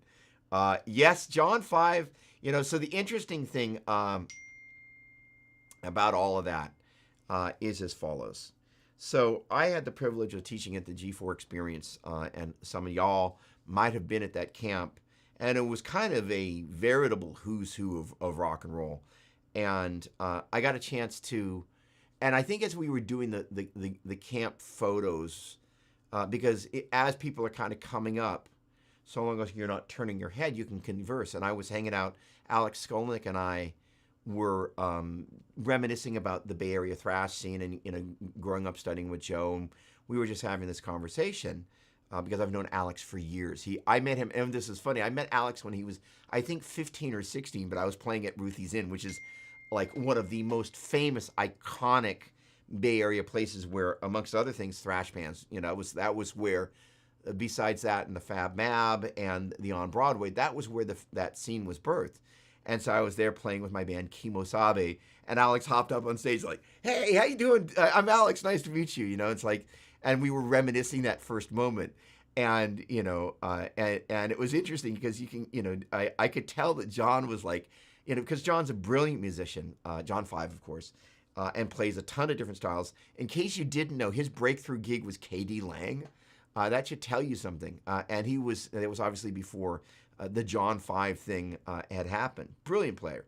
So, and I kind of said, hey, by the way, John, I'm really excited that you've joined the band. I'm really excited to hear the next Motley Crue record because I think you and Nikki Sixx are going to write some amazing material. And I said, by the way, one of my favorite records is the record that he did with Michael Monroe. And that was it. He was like, "Oh, I love that record." So it was just such a neat moment because, you get a chance to get to know people in the guitar bonding way. And, he's such a brilliant player, but we've never hung out.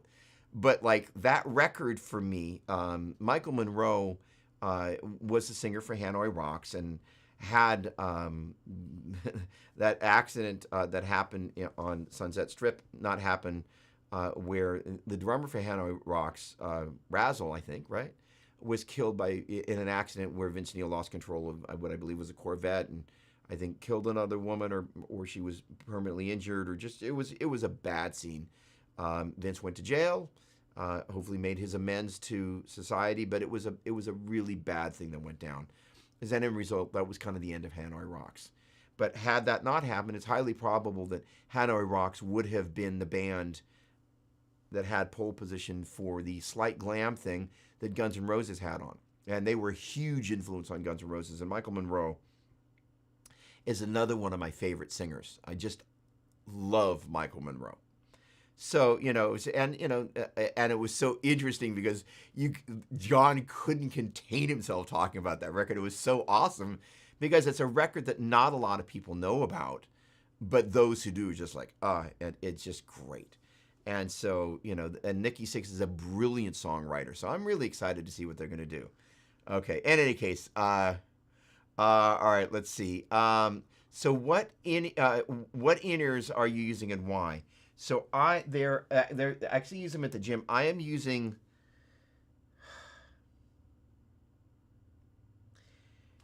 every Christmas. Sweetwater runs a special on their Westtone. There we go. They run a special on Westtone. I've never heard of them other than on Sweetwater, but I thought, you know what? I'm going to give them a shot. So I think I got a $300 or so set. At some point I'll put up on my. And it may be on my Sweetwater, quote-unquote, artist page, which I should have linked in this that I don't,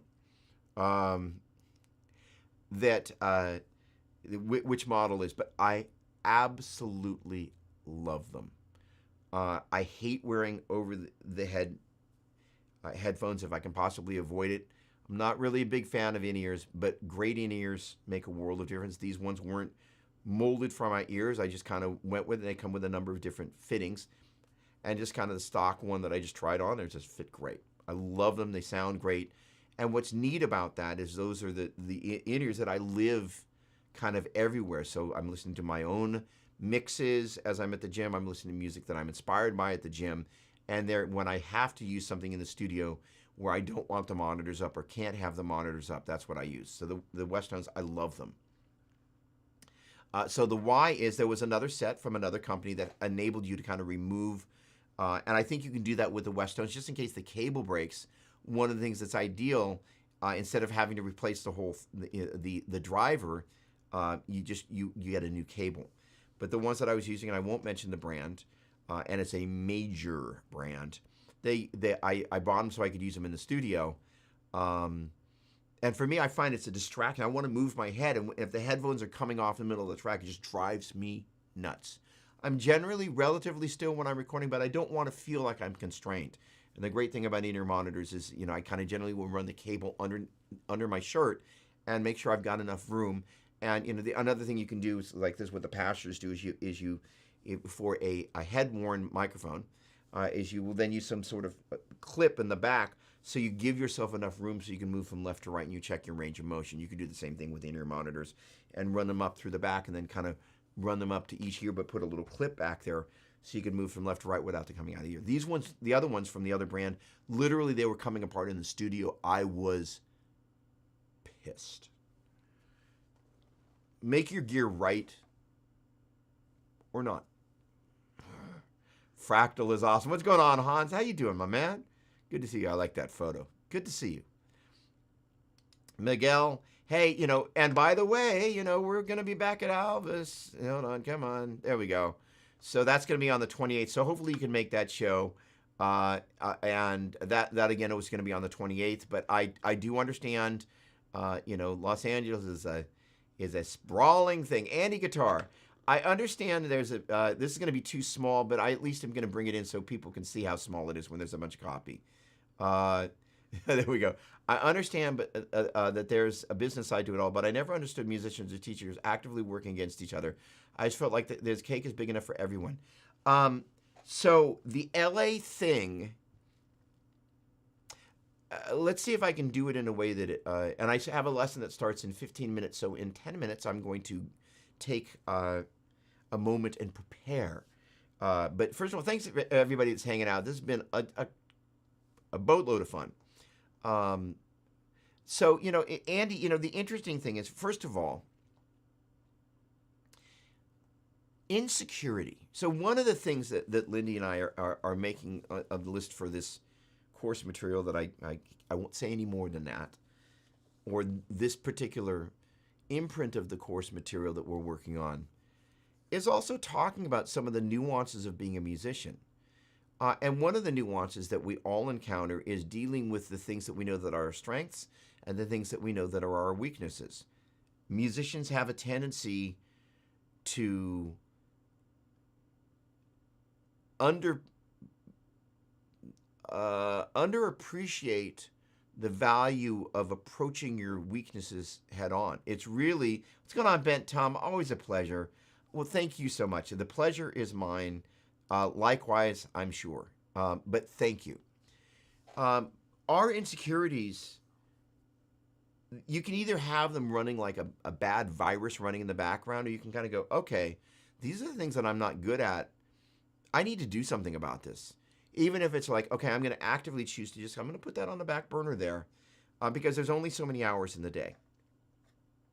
But this is one of the things that I was talking about with my students this past week, is that, there are things at a certain point, if you study with me, at a certain point, you're going to reach this strange equilibrium. And this is one of the important things about learning. And we talk about this in the course material. These three buckets. There is the learning, there is the practice, and then there's the playing. They are all super important. And when you study with somebody like myself, at a certain point, I'm going to show you enough things that you can't be practicing them all.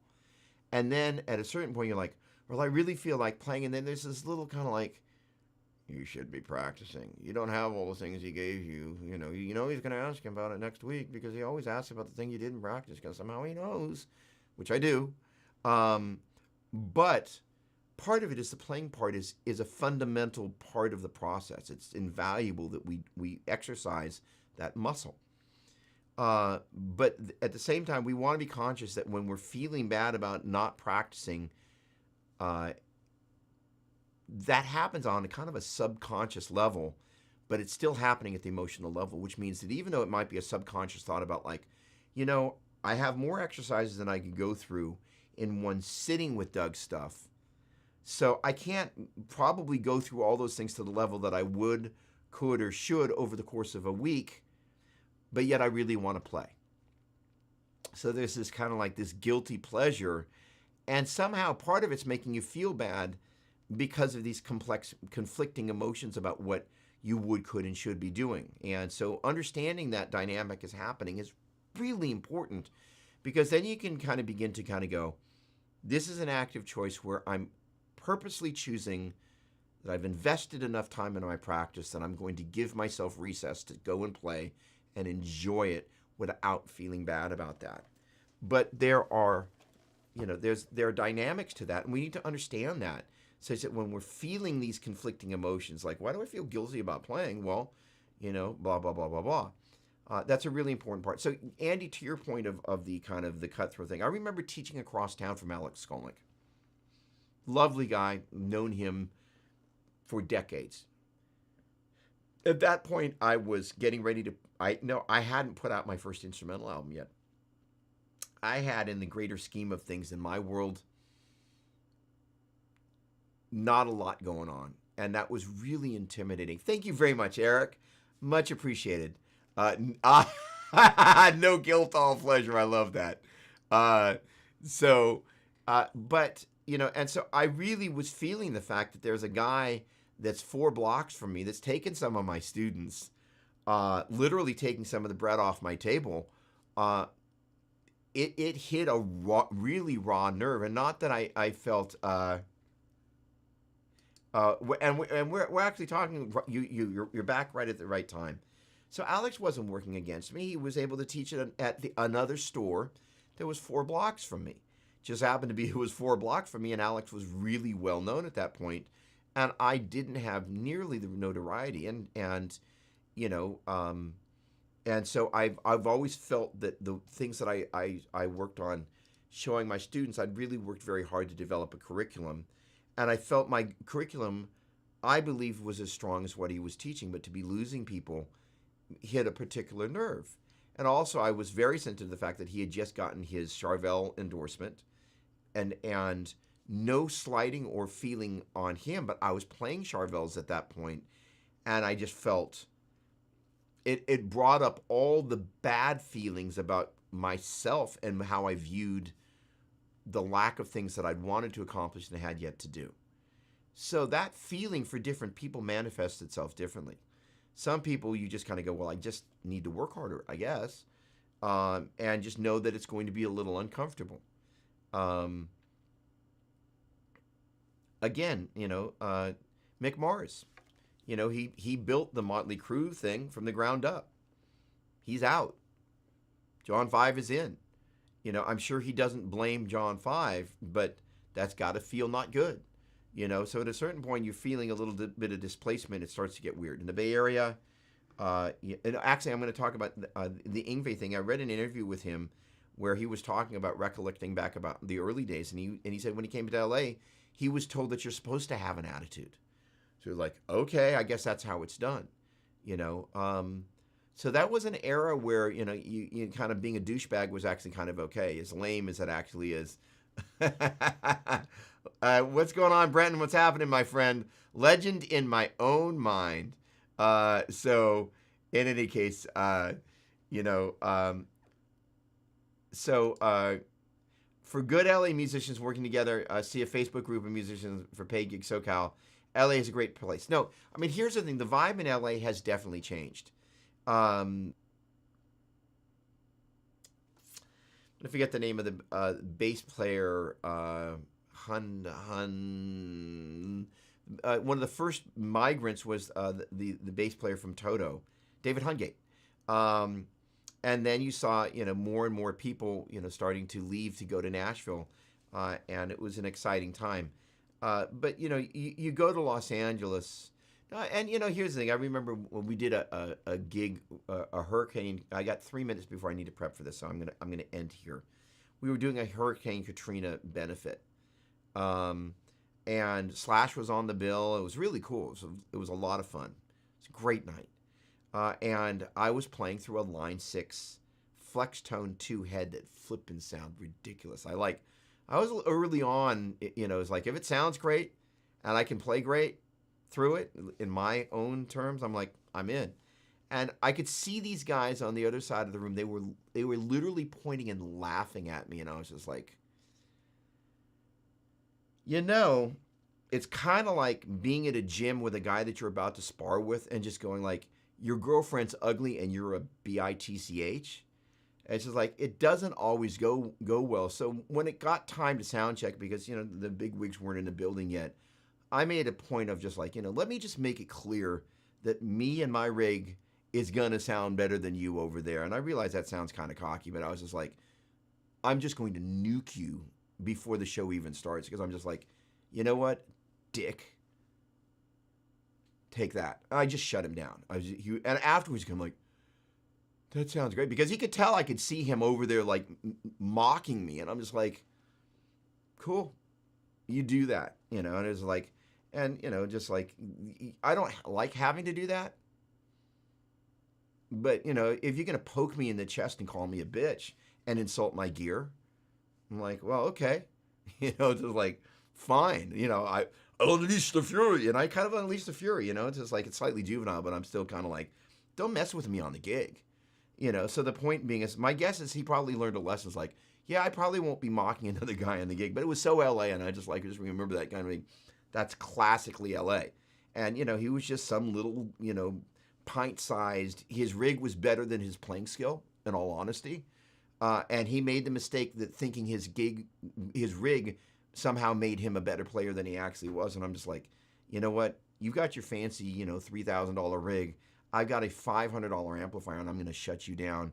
And I'm going to make a point of it just so you remember to hopefully never do that again, because it's rude. It's insulting. I'm a guest in your town, because I was living in the Bay Area then. And I was just like, it was just one of those classically LA moments of, some classically LA moments I've had. And I'm just like, I don't like people messing with me on the gig.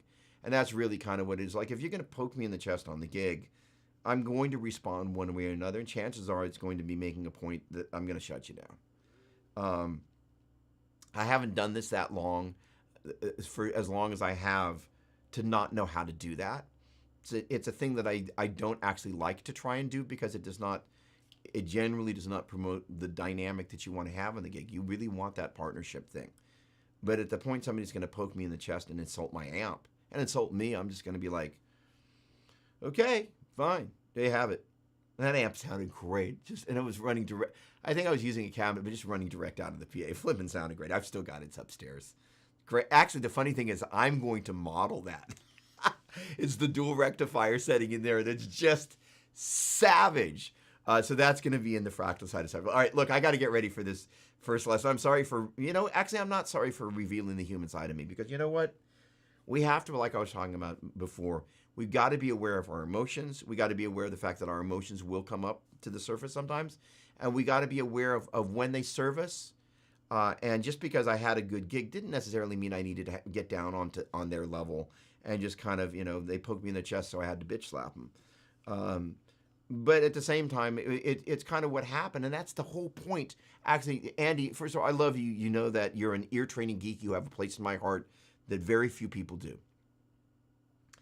But what happens, that sort of behavior draws out that sort of behavior. It eats on itself, and that's where places like Los Angeles that are driven by ego doesn't bring out the best in people. It's one of the reasons why, I like to go down there.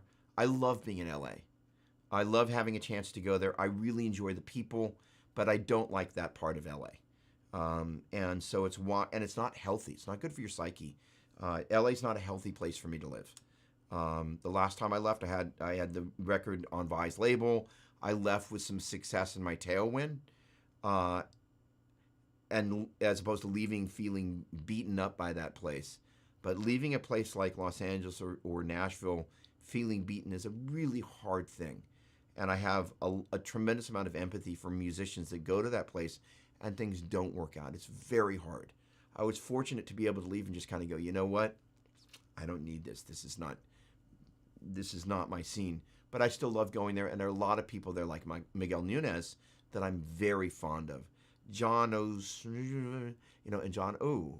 And just there's so many people that I love that live there, but that part of LA, not so down with. And Steve G. All right, I got to get ready for this next lesson, or this first lesson. What a pleasure hanging out. Thank you so much for spending your Saturday with me. I look forward to seeing you next week. And again, if you're interested in catching any of these shows, DougDopplerMusic.com. You can find out more, including links to buy tickets and access to the clinics. Thanks again so much. Really appreciate you sharing your day with me.